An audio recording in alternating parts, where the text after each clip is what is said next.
श्री योग वासिष्ठ के उपसम प्रकरण में श्री वशिष्ठ जी महाराज बोले, हे राम जी, जब गादी ब्राह्मण को जन्म जन्मांतर का भ्रम खड़ा हुआ और ब्राह्मण होते हुए भी चांडाल की प्रतिभा फुराई, तो 2 मुहूर्त का ही समय गुजरा था। और इसमें उस पीरियड में उसने सारा जीवन देखा और 8 साल का राज पीरियड भी देखा, राजकाज भी किया। इससे उसे ये भ्रम हुआ कि कम समय में ये इतना बड़ा सैकड़ों वर्ष का पीरियड कैसे देख लिया।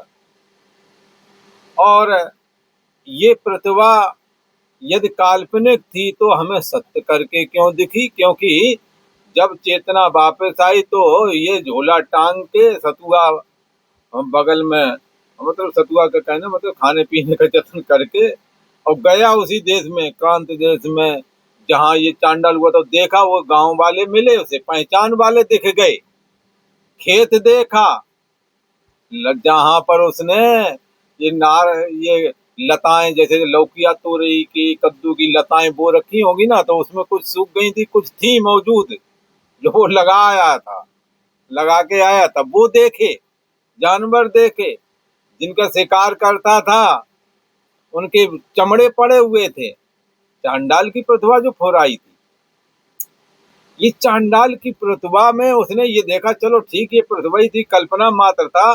तो ये तो हम वो घर छोड़ के आए तो ये तो यहाँ दिख रहा है, ये कल्पना कहाँ हुआ है। और फिर वहां से गया, वहां पूछा किसी गांव वाले से, क्योंकि भैया यहाँ पर एक ऐसा कट जल है, का नाम वैसे ही कुछ नाम था, कंटक जल। बोले यहाँ कोई एक चंडाल रहता था, बोले एक कंटक जल नाम का एक यहाँ पर, हाँ, एक हुआ था आदमी। और वैसे बोला उसने, कहा वैसे वो बड़ा लंबा तगड़ा था। गाली ब्राह्मण कहता, बोला वो अगला आदमी भी कहता है, अरे बहुत लंबा तगड़ा था। उसके कई दो चार लड़का बच्चा, 2 4 लड़कियां बेटियां, ये सब पैदा हुए थे।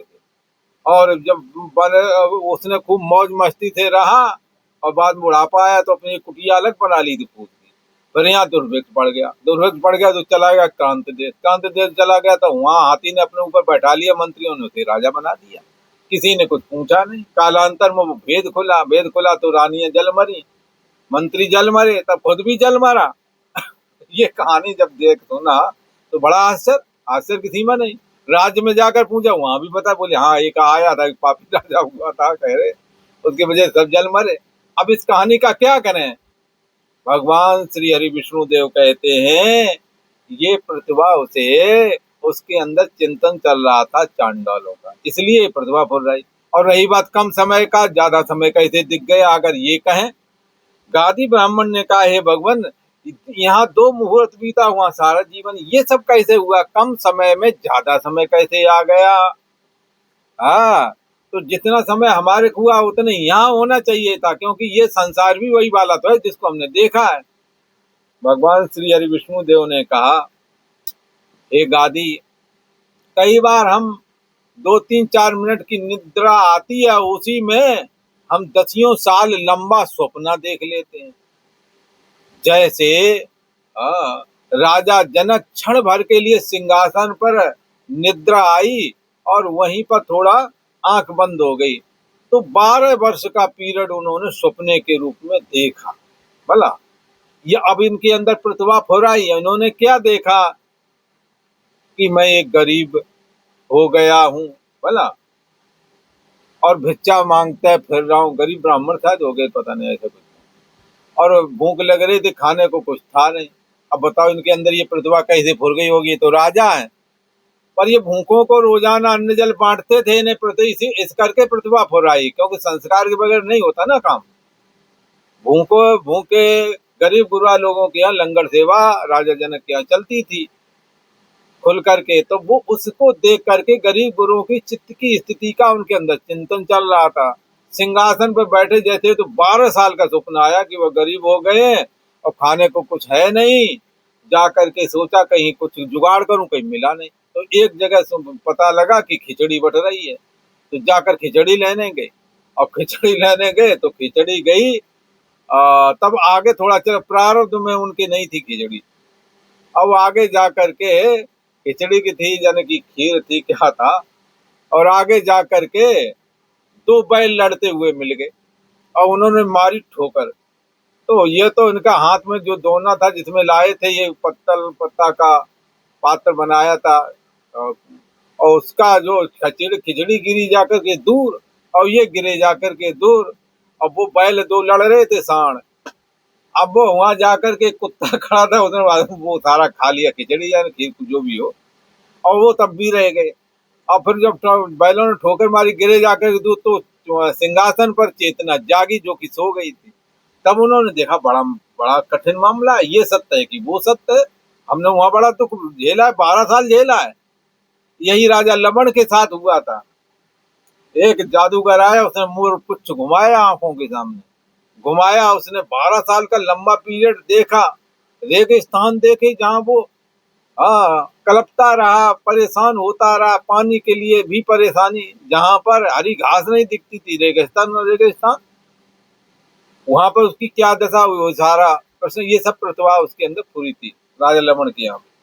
खैर वो विषय अलग है, अभी इतना ही समझते। गादी ब्राह्मण ने ये कहा था, ये प्रतिभा कहाँ से आई, ये कैसे हमारे को आ गया, तो भगवान विष्णु देव ने समाधान किया, आपके अंदर चांडाल की प्रतिभा का चिंतन चल रहा था। आप चांडालों के गांव से निकले थे और वहां चांडालों के जीवन के का चिंतन करते हुए आ रहे थे, और चिंतन करते करते संध्या बंदन का समय हुआ तो संध्या बंदन करने लगे। उसी पीरियड आपको बेहोशी आ गई पानी के अंदर। तब तुमने चित्त के बहिर्मुख होने पर ये सारी प्रतिभा, ऐसा देखा कि मैं ही कंटक जल नाम का वो चांडाल हूं। और कम समय ज्यादा समय कैसे देखता है, तो उसके ऐसे जानो। यूं तो ब्रह्मा जी की घड़ी में जब 1 घंटा बीतता है, तब यहाँ 80 का चतुर्युगी के लगभग बीत जाते हैं, बोला। और ब्रह्मा जी के 1 घंटे के अंदर एक इंद्र और एक मनु का कार्यकाल बीत जाता है, मानव जाति का पहला पुरुष। खैर ऐसा ऐसे ही स्वर्ग में जब एक दिन होता है, तो मृत्यु लोक में 1 वर्ष बीत जाता है, और जब पितर लोक में एक दिन होता है, तब मृत्यु लोक में 1 महीना बीत जाता है।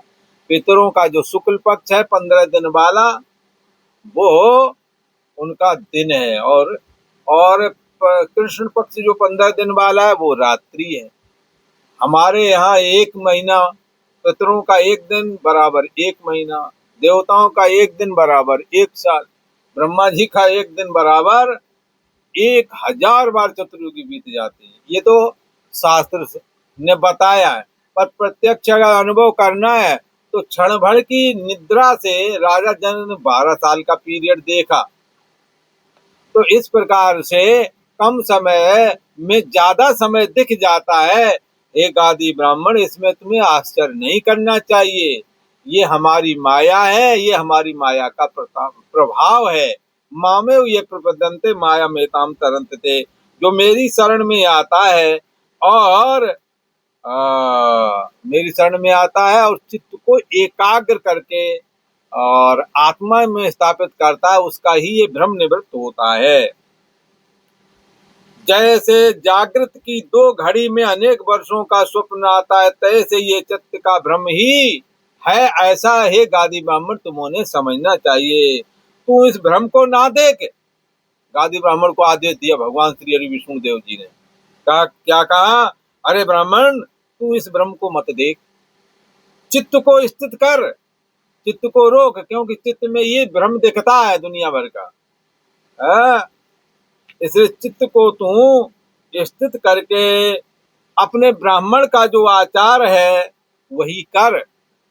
ब्राह्मण का आचार क्या? तपस्या करना, करने के लिए लोगों को प्रेरित करना, यज्ञ करना, कराना, दान देना और लेना, लेना ही बने, देना भी है। पठन पाठन करना और कराना वेदों का, तपस्या करना, ये सब, गायत्री जपना। तो ये जो ब्राह्मण का आचार है ये कर। हे राम जी, ऐसे कहकर भगवान विष्णु देव, जो कि जगत के एकमात्र कारण है, गुप्त हो गए, अदृश्य हो गए, परंतु ब्राह्मण का संशय दूर ना हुआ। भगवान विष्णु के कहने पर भी गादी ब्राह्मण का संशय दूर ना हुआ। वह मन में विचारे कि प्रतिभा मुझको कैसे हुई। फिर बार बार कहेगी कैसे आई, पर भगवान विष्णु ने बताया, उस पर यकीन नहीं हुआ उसे। यह तो मैंने प्रत्यक्ष देखा। भगवान विष्णु कहते हैं वो कल्पना है। कहाँ कल्पना है? मैं जब यहाँ से गया झूला टांग के अपना सतुआ पिसान बांध के, जब मैं वहां पहुंचा तो पता लगा कंटक जल नाम का चांडाल हुआ है। और फिर किस तरह से जगह वहां जिस राज्य में राजा बने, तो वहां भी हमें सभी जानते हैं कि एक चांडाल राजा हो गया था, पर उसका समाधान नहीं हो रहा था। ये जो प्रतिभा मुझको भाषित है उसको तो मैंने प्रत्यक्ष देखा है और अभी जाकर देख रहा हूँ। यह जाकर मैंने वो प्रतिभा देखी है, संसार देखा है, लोग देखे हैं, रोते बिलखते लोगों को देखा है। ये और की वार्ता कैसे हो, ये दूसरे का हमने प्रतिभा देख ली, ये कैसे संभव है? आंखों से नहीं देखी होती, उसका अनुभव भी नहीं होता। आंखों से यदि ना देखी होती तो अनुभव नहीं होता। इसका मतलब हमने आंखों से देखी ही नहीं, आंखों से देखा होगा तभी तो इन आंखों के द्वारा वो दृश्य भी दिख गया जो वहां के नगर वासियों ने बताया। हाँ हाँ, यहाँ एक कंटक जल नाम का एक चांडाल हुआ था, बड़ा लंबा चौड़ा काला शरीर का था, शिकार मारता था। ये सब बातें बताई, इसलिए वो कहता है कि अनुभव कैसे हो रहा है। ये फिर मैंने प्रत्यक्ष अनुभव किया है। ऐसे विचार कर फिर वही स्थान जाकर देखा, जाकर फिर देखने गए। ये बड़ा बार बार आश्चर्य से पीछा नहीं छोड़ रहा था, गया फिर देखा जाकर ये सब क्या है, और बड़ा आश्चर्यमान हुआ। फिर विचार किया कि ये मुझको बड़ा संशय है, ये क्या मामला। भगवान विष्णु देव तो कहते कल्पना, पर मैं कल्पना कैसे मानूं, मैं तो देख रहा हूं। इसके दूर करने का उपाय और तो कोई नहीं, कोई समाधान हमारा नहीं कर पा रहा। लगता फिर भगवान विष्णु से पूछूं। और भगवान विष्णु के लिए फिर उसने तपस्या करने का विचार किया। हे राम जी, ऐसे चिंतन करके वह गादी ब्राह्मण पुनः तपस्या करने लगा। और जब कुछ काल पहाड़ की कंदरा में तप करते हुए बीत गया, तब फिर जगत के एकमात्र कारण भगवान श्री हरि विष्णु देव जी ने आकर के कहा, हे ब्राह्मण, अब तेरी क्या इच्छा है? पहले तूने जो पूछा तो बता ही दिया था मैंने, अब तेरे को क्या इच्छा हो गई है? हाँ, तब ब्राह्मण बोला, हे भगवान, आप कहते हो कि और की प्रतिभा तुमको फुर आई है, दूसरे की प्रतिभा तुमको फुर आई थी, है? और अपनी होकर के भाषित होती है तुम्हें वो दूसरे की प्रतिभा, और काल की विषमता भी भासती है, कम समय में ज्यादा समय, और दूसरे की प्रतिभा मुझे भाषित होती है। ये जो आपने समाधान किया है, यह संशय जिस प्रकार से मेरे चित्त से दूर हो उपाय करो। कहने लगा ये भ्रम हमारा जा नहीं रहा। आपने कहा कि चांडालों की प्रतिभा दूसरों की है, ये प्रतिभा तुम्हारे चित्त में भाषित हो गई है, पर ये बात हमारी समझ में नहीं आता। हमारा ये संशय दूर करो। और 2 मुहूर्त का समय, इतना बड़ा जीवन का लंबा समय कैसे बन गया, ये संशय हमारे दूर करो। ऐसा कहा। इसके दूर करने का उपाय भगवान से मैं पूछता हूँ। भगवान ने कहा, हे राम जी, वशिष्ठ जी महाराज बोले, वशिष्ठ जी महाराज कहते हैं, हे राम जी, ऐसे चिंतन करके गादी ब्राह्मण तो तपस्या में लग गया। जब कुछ काल पहाड़ की कंदरा में तप करते बीता, तब विष्णु भगवान ने पुनः आकर के कहा, हे ब्राह्मण, अब तेरी क्या इच्छा है? ऐसे विष्णु जी ने कहा। तब गादी ब्राह्मण बोला, हे भगवान, तुम कहते हो कि और की प्रतिभा, हमें तो नहीं समझ में आ रही है। और की प्रतिभा भाषित होती है और काल की विषमता भासती है, यह संशय मेरे चित्त से जिस प्रकार चला जाए वो उपाय करो, और मेरा प्रयोजन कुछ नहीं, यही मैं आपसे चाहता हूँ, केवल यह भ्रम निवृत्त कर दो हमारा। श्री भगवान बोले, हे ब्राह्मण, यह सब जगत जो तुझको देखता है, ये मेरी माया से रचा गया है। माया कहते हैं उसको है जो हो ना फिर भी दिखे, उसको कहते हैं माया। हे ब्राह्मण, यह जगत सब मेरी माया से रचा है, इससे मैं तुझसे सत्य क्या कहूँ, ये है ही नहीं सत्य। भगवान विष्णु कहते हैं, जो तुमने देखा ये सत्य नहीं है, मैं सत्य क्या कहूँ? तुम कह रहे हो सही बताओ, सही तो क्या बताया? हमने जो बताया सही बताया, अब तुम मान नहीं रहे हो। तो वो कह कहते हैं ब्राह्मण, यह सब जगत मेरी माया से रचा है, तुझसे सत्य क्या कहूं और असत्य क्या कहूं। जो कुछ तुझको भासता है वह सब माया मात्र इदम द्वैतम। चित्त के भ्रम से सब भासता है। उस चांडाल की अवस्था तेरे चित्त में भास आई थी। जैसे किसी को भ्रम में रस्सी में सर्प भासने लगता है, इसी प्रकार औरों की भी रस्सी में, हाँ, इसी प्रकार औरों को भी रस्सी में सर्प भासता है। तैसे ही प्रतिभा तुझको भास आई है। काल का रूप आकार कुछ नहीं, पर काल भी तुझको एक पदार्थ की नहीं फुराया है। काल का रूप आकार जब होता नहीं तब भी एक पदार्थ की तरह ये भी फुराया है। चित्त है क्या फुराया? काल कम समय वाला काल ज्यादा समय में दिखने लगा। बचपना जवानी बुढ़ापा देखा, बच्चे, उनके बच्चे देखे, झोपड़ी बनाई, एकांत रहे, फिर वहां दुर्भिक्ष पड़ा तो फिर गए, हैं? राजा बने, राजा बने सब मर गए तो अपन भी में तड़पड़ाई अग्नि में जलने से बाद में उसकी चेतना वापस आई। तो ये सब सब माया जानो भाई। भगवान विष्णु देव जी कहते ये सब माया है हमारी। चित्त में पदार्थ, हाँ, चित्त में पदार्थ काल से भासते हैं और काल पदार्थों से भासता है। चित्त में पदार्थ कैसे भासते हैं? जैसे बसंत ऋतु आई है तो चित्त में कैसे दर्शाएंगे? बसंत वाले आएंगे। यदि कामुक समाज में हम और आप गए हैं तो चित्त में क्या मन चिंतन आएगा? कामुक वाला आएगा। कमाने धमाने वाली वृत्ति वालों के बीच में रहे तो वो संस्कार आएंगे। तो उसी को यहाँ कहते हैं कि काल भी तुझको एक पदार्थ की नहीं भाषित हो गया है। चित्त में पदार्थ काल से भाषित होते हैं। जैसा काल वैसे ही पदार्थ, और काल पदार्थों, और ये जो काल है पदार्थ से काल, काल से पदार्थ। काल माने यहाँ समय लगाना। चित्त में पदार्थ काल से भाषित होते हैं और काल पदार्थों से भाषता है। अन्यान न्यून अधिक जो भाषता है वो सब स्वप्ने की नहीं है। जैसे पदार्थ के न्यून और अधिक, न्यून अधिक मन कम समय में ज्यादा चीज, ज्यादा समय दिख जाना, ज्यादा समय को कम समय में दिखा देना, ये तो स्वप्नवत ही है। एक मुहूर्त में स्वप्न के अनंत काल का अनुभव होता है। यह चित्त का फुरना तैसे तैसे फुरता है, जैसे जैसे फुरता है। अंदर में जैसा जैसा चिंतन करोगे आपका मन शरीर इंद्रियां सब वैसी वैसी होकर के भाषित होती है। यह चित्त का फुरना जैसे जैसे फुरता है तैसे ही तैसे भासता है। जैसे हम बालक थे, जवान हुए, बुढ़े हो गए, आपको स्वप्न आएगा तो ऐसे ही आएगा। पहले जब जन्मोगे तो वहां जन्मना, जवान, बालक, जवान और बुढ़ापा वाली स्थिति देखेंगे, क्योंकि यही संस्कार है तुम्हारे उसमें। यह चित्त का फुरना जैसे जैसे फुरता तैसे ही भासता है। रोगी को थोड़ा काल भी बहुत भासता है और भोगी को बहुत काल भी थोड़ा भासता है। ये साधो, जो नहीं भोगा होता है उसका अनुभव, उसका भी अनुभव आ जाता है कई बार, जो नहीं भोगा होता है। जैसे त्रिकालदर्शी को भविष्यत वृतांत भी वर्तमान की नाई भाषित होता है, तैसे ही तुझको भी अनुभव हुआ है।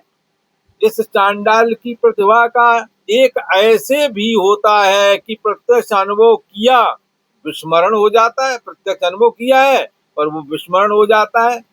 हे राम जी, यह सब माया रूप चित्त का भ्रम है। जब तक चित्त आत्म पद में स्थित नहीं होता तब तक अनेक भ्रम भाषित ही होते रहते हैं। जब चित्त स्थित होता है तब सब भ्रम मिट जाते हैं और तब केवल एक अद्वैत आत्म तत्व ही भाषित होता है। जैसे सम्यक मंत्र का पाठ कर ओलों को मेघ नष्ट, ओलों वाला मेघ नष्ट हो जाता है मंत्र शक्ति के द्वारा। ओले रोकते हैं लोग। पहले जब हम गांव में रहते तो एक बाबा जी आए थे, नागा जी थे और नंगे रहते थे, और उन्होंने कहा आंधी तूफान आया, लोगों ने देखा यार ये तो लगता है ओले पड़ने वाले हैं। गए बाबा जी के पास, बोले बाबा जी कुछ उपाय करो। लोगों ने दक्षिणा वक्षिणा जोड़, बाबा जी बोले एक मून की साल लेके आओ, और जब बादल गर्जना वो करे तो उन्होंने बीच से फाड़ दिए। बोला बीच से फाड़ दिए, बादल फट गए और इलाका बच गया। लोगों ने कहा लोई कितने है चंदा करके, वो पैसे पूरे किए, पहले पैसा नहीं होता था ना। तो बाबा जी ने बाद ओला वृष्टि को रोक दिया। उसी को यहाँ कहा है कि जैसे सम्यक मंत्र का पाठ कर ओलों की वृष्टि को, ओलों वाले मेघ को नष्ट किया जाता है, तैसे ही केवल एक अद्वैत आत्म तत्व का ज्ञान प्राप्त हो तो ये सारे के सारे भ्रम नष्ट हो जाते हैं। आज इतना ही।